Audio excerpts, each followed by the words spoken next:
I caution you of the days to come, because they will not be easy. There are people among us today who might not be with us next year at this conference. And this is the reality. Because the liberation struggle requires sacrifice, and I know everyone here is prepared to make that sacrifice.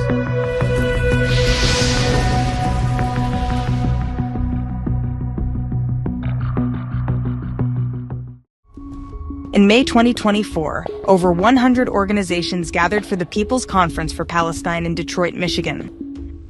More than 3,000 activists were in attendance. Speakers celebrated the October 7th massacre, called for resistance against the West, and mapped out a vision for the destruction of America from within.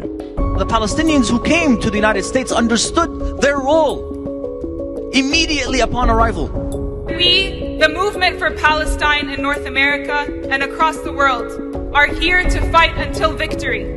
This violent movement has been growing for decades. It's made up of groups including Within Our Lifetime, Students for Justice in Palestine, the Palestinian Youth Movement, and many others.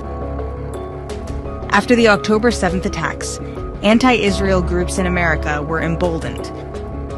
They saw the massacre as an opportunity to intensify hostility toward Jews and America. Guys, when I think about the USA, it should burn! Death to America! As the movement worked non-stop to legitimize the Hamas attack, the activists openly flaunted their hatred of Jews and Israel through protests, vandalism, encampments, and violent assaults, both in the streets and on college campuses. Flags of terror organizations became commonplace in public spaces. Long live Hamas! Long live Hamas! I support Hamas! I am Hamas! We are Hamas! Yes, we're all Hamas! Activists celebrated the brutality of the October 7th massacre, drawing inspiration from the barbaric acts of terrorism. It was exhilarating! It was energizing! Glory to our martyrs, our heroes who made the ultimate sacrifice. I salute Hamas. A job well done. On October 7th, Hamas declared war on Israel. On October 8th, their supporters declared war on America.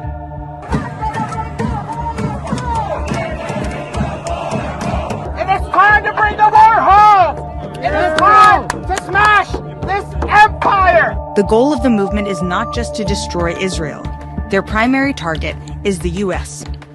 Empire will fall! Empire will fall! They call America the enemy, the beast, or simply empire.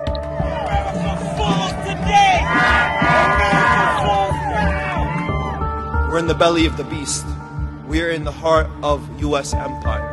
We are here in the belly of the insatiable imperial beast. Here in North America, in the U.S., the belly of the beast, the heart of empire. We have to bring down this empire with 1 million cuts. We will be hitting empire where it hurts most. Bring empire to its knees. Dismantling the heart of empire is not easy, and it won't be rapid. But we know it's possible. This panel, y'all, is talking about what is next. To strike at the heart of empire. The Palestinian American pro-terror movement uses the word resistance as a euphemism for violence. And that resistance is to be accomplished by any means necessary.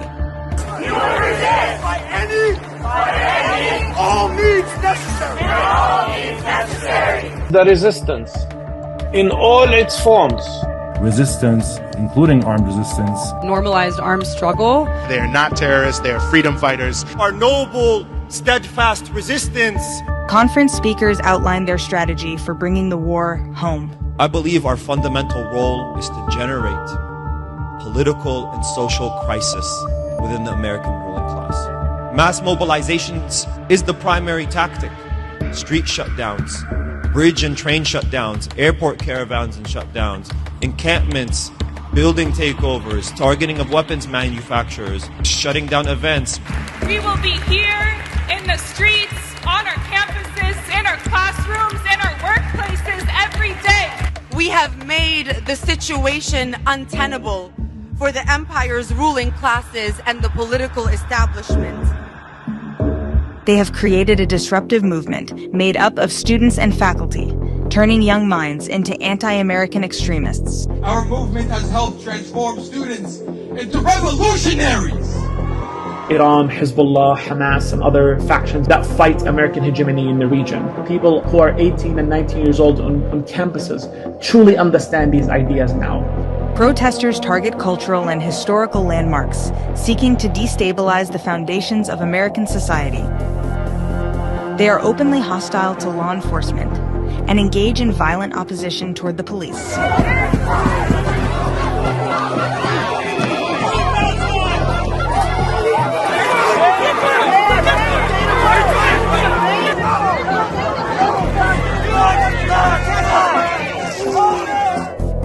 The influence of these organizations isn't limited to universities and public spaces.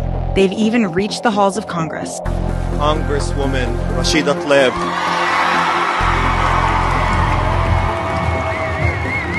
We're gonna move Congress, and we're gonna move the White House. We're not going anywhere.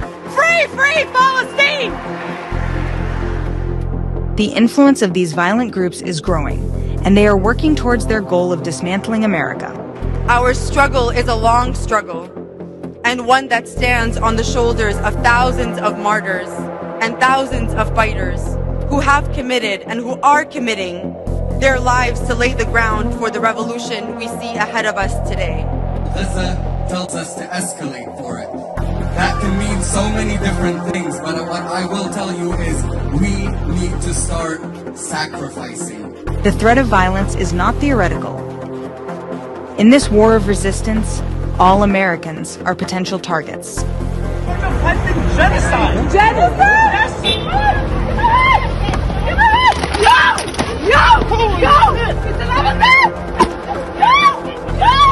These organizations are determined to achieve their revolution, whatever the cost, by any means necessary. Resistance, by any means necessary. If the enemy refuses to die, it must be killed. There is only one solution! The Palestinian diaspora in North America has committed its martyrs for this cause. Students have brought the war home. It is either victory or death. Either victory or death. They're losing their ability to control us. And this means that now the gloves are off, and quite frankly, anything is possible.